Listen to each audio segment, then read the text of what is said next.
नमस्कार। कक्षा 9वीं अध्याय 1 भाग 3 पदार्थों के कणों की अभिलाक्षणिक गुण। पदार्थ के कणों के मध्य रिक्त स्थान पाया जाता है। अर्थात पहला बोलता है पदार्थ के कणों के मध्य रिक्त स्थान पाया जाता है। पदार्थ के कणों के मध्य रिक्त स्थान पाया जाता है। रिक्त स्थान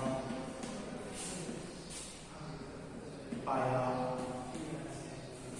जाता है। पदार्थ के कणों के मध्य रिक्त स्थान पाया जाता है।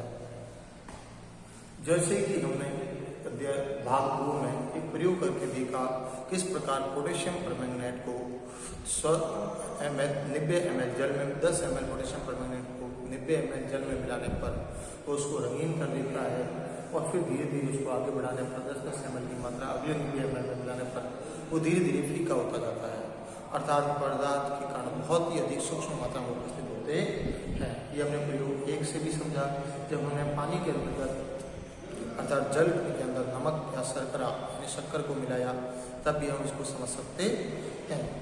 इस प्रकार जब हम चाय कॉफी या नींबू चाय पानी आदि बनाते हैं तो उसके अंदर भी हम देखते हैं कि किस प्रकार एक पदार्थ दूसरे पदार्थ के अंदर पूर्ण रूप से मिश्रित हो जाता है और पूर्ण रूप से मिश्रित होने के कारण पदार्थ के कण रिक्त स्थानों में समावेशित हो जाते हैं और ये इस बात को प्रदर्शित करता है कि पदार्थ के कणों के मध्य रिक्त स्थान पाया जाता है।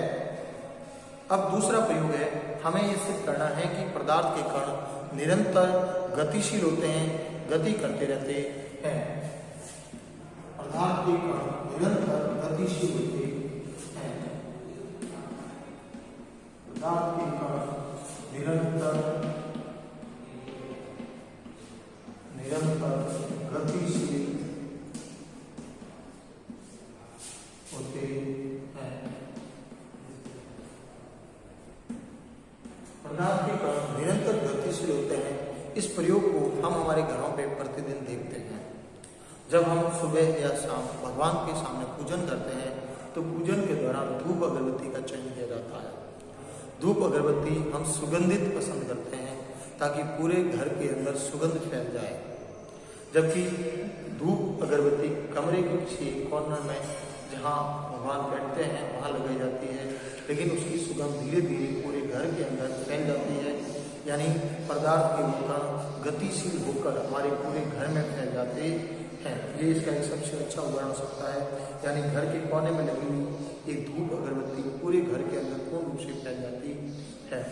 वहीं हम इसके एक और प्रयोग से समझ सकते हैं कि जब हम किसी पानी के गिलास के अंदर शहद की कुछ बूंदे मिलाते हैं तो वो शहद की बूंदें इस प्रकार जैसे जल है और जल के अंदर जब शहद की बूंदें मिलाई जाती है तो वे इस प्रकार धीरे धीरे चारों ओर फैलना शुरू होती है। इस प्रकार भी हम इसको समझ सकते हैं कि पदार्थ के कण निरंतर गतिशील होते हैं। पदार्थ के कण निरंतर गति करते हैं। इनको अपने घर में एक कोने में भी रखकर हम इसके बूंद को नोट कर सकते हैं। अर्थात इस प्रयोग को हम फिर समझ सकते हैं। लेकिन अब इसी प्रयोग को हम पुनः ठंडे पानी के साथ करेंगे तो हम देखेंगे कि उसके विसरण की गति अर्थात उसके फैलने की गति जो सेल इसके अंदर फैल रही थी वो बहुत ही तेजी से फैल रही थी, लेकिन ठंडे पानी में फैलने की जो गति है वो धीमी हो जाती है। यदि यहाँ पर पोटेशियम परमैंगनेट भी मिलाया जाता है तो वो भी उसकी फैलने की जो गति है वो धीमे हो जाती है। ये इस बात का प्रमाण होता है, वो इस बात का प्रमाण है कि पोटेशियम की गति इसके अंदर आसानी से नहीं फैल सकती है। पदार्थ के कण निरंतर गतिशील होते हैं। पदार्थ के कण अर्थात उनसे गतिज ऊर्जा के बारे में बात करते हैं। जब भी कोई पानी अर्थात आपने कभी पानी गर्म किया हो तो हमने इस बात को नोटिस किया होगा कि जब हम पानी गर्म करने के लिए रखते हैं तो पानी तुरंत गर्म नहीं होता है। यदि उस समय कुछ समय तक यदि हम उसका परीक्षण करें, उसे देखें तो हम देखेंगे कि जैसे जैसे स्टोव के ऊपर उसे रखा जाता है उस समय पानी के अंदर किसी भी प्रकार की कोई हलचल उत्पन्न नहीं होती है। लेकिन जैसे जैसे पानी गर्म होता जाता है उसमें से कुछ बूंदें ऊपर की ओर आना प्रारंभ हो जाती है और वहीं ठंडा पानी नीचे पैंदे की ओर बैठ जाता है। यानी गर्म और वस्तुएं अधिक गतिशील होती है, गर्म अणु या परमाणु अधिक गतिशील होता है, जबकि ठंडा परमाणु कम गतिशील होते हैं और वो पैंदे में आकर बैठ जाते हैं। चाय बनाने वाली जो थड़ी होती है, चाय की थड़ी, उसके ऊपर भी हमने देखा होगा, जहाँ चाय बन रही होती है उसके ऊपर का जो धुआं है वो हमें ऊपर जाता हुआ साफ दिखाई देता है। इस बात का प्रमाण है कि गर्म वस्तुएं अधिक गतिशील होती है, जबकि ठंडी वस्तुएं कम गतिशील होती है। क्योंकि जैसे जैसे वस्तुओं का तापमान बढ़ेगा, तापमान बढ़ने के साथ गतिज ऊर्जा का मान भी बढ़ता है। यहाँ पर हम गतिशील के साथ देख सकते हैं कि तापमान बढ़ने पर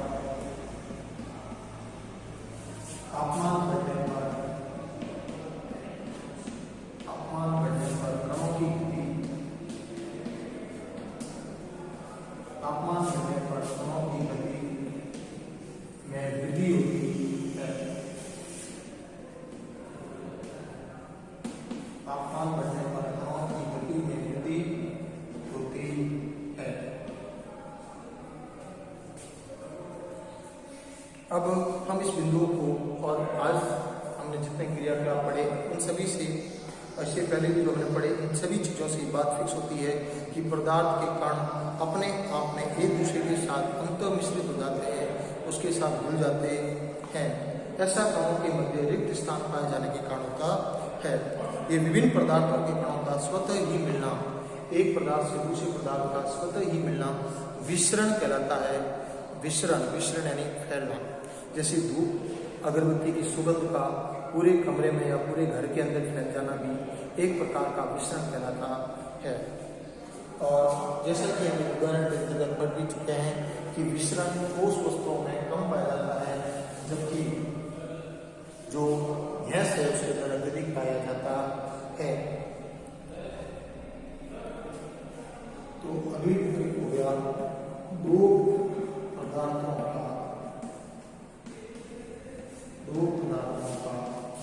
स्वतः मिलना, दो पदार्थों का स्वतः मिलना ही विसरण कहलाता, स्वतः मिलना विसरण कहलाता है। जो दो पदार्थ आपस में स्वतः ही मिल जाते हैं उन्हें विसरण कहा जाता है, उन्हें विसरण कहते हैं। ये गर्म करने पर विसरण अधिक तेजी से फैलता है, लेकिन ठंडे मौसम में विसरण कम तेजी से फैलता है।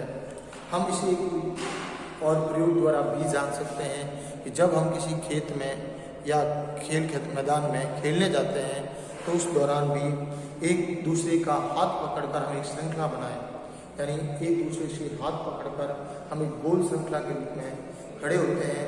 तो जब एक व्यक्ति दूसरे व्यक्ति के अंगुली के सिरों में हाथ डालकर गेम खेलता है तो हमारे हाथ अधिक मजबूती से बंधे होते हैं और हम उन अंगुलियों को एक दूसरे के साथ इस प्रकार बॉन्ड बनाते हैं तो वो एक दूसरे का स्वतः मिलना, यानी स्वतः ही एक दूसरे के साथ मिले हुए रहना ही हम इस प्रयोग से एक दूसरे से जो हाथ का बॉन्ड है वो तीनों का अलग अलग रख सकते हैं। जैसे सर्वप्रथम एक सामान्य स्थिति पे जो हाथ है इस प्रकार बंधा हुआ हो, एक व्यक्ति का हाथ इस प्रकार बंधा हुआ हो, एक व्यक्ति का हाथ इस प्रकार बंधा हुआ हो, तो हम तीनों की स्थिति में जब यदि तीनों को खोलने का प्रयास करेंगे तो हमारे लिए वो हाथ खोलना ज़्यादा आसान होगा जो बहुत कम मजबूती से बंधा हुआ होता है, अर्थात कम संपर्क में होता है। जैसे जैसे संपर्क अधिक होता जाएगा उनका खिंचाव बढ़ेगा, खिंचाव बढ़ने के कारण हमें उसे तोड़ना अधिक मुश्किल हो जाता है। एक लोहे की कील को यदि हम लेते हैं और उसे जोर से हथौड़े से मारते हैं तो वो नहीं टूटती है। वहीं एक चौक के टुकड़े को यदि हम हथौड़े से मारते हैं तो टुकड़े एक बुरादे में बढ़ जाता है। उसी प्रकार एक कोयले के टुकड़े को भी जब जोर से चोट मारी जाती है तो बुरादे में परिवर्तित हो जाता है।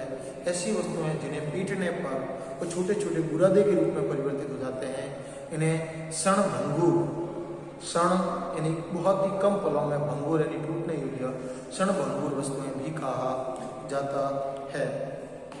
जैसे एक कील है, एक चौक का टुकड़ा है, तो हम जानते हैं कि कील को तोड़ना मुश्किल होगा लेकिन चौक का टुकड़ा तोड़ना थोड़ा आसान होता है। और यदि हम इनको एक प्रेशराइज करें, दबाव देंगे, तो भी कील अधिक दबाव सहन कर सकती है, पर चौक का टुकड़ा अधिक दबाव सहन नहीं कर सकता है। अर्थात इस प्रकार हम पता करते हैं कि कौन सी प्रकार की भौतिक वस्तुओं में उनके कौन कौन से गुण पाए जाते हैं। इसी के साथ अगला भाग। धन्यवाद।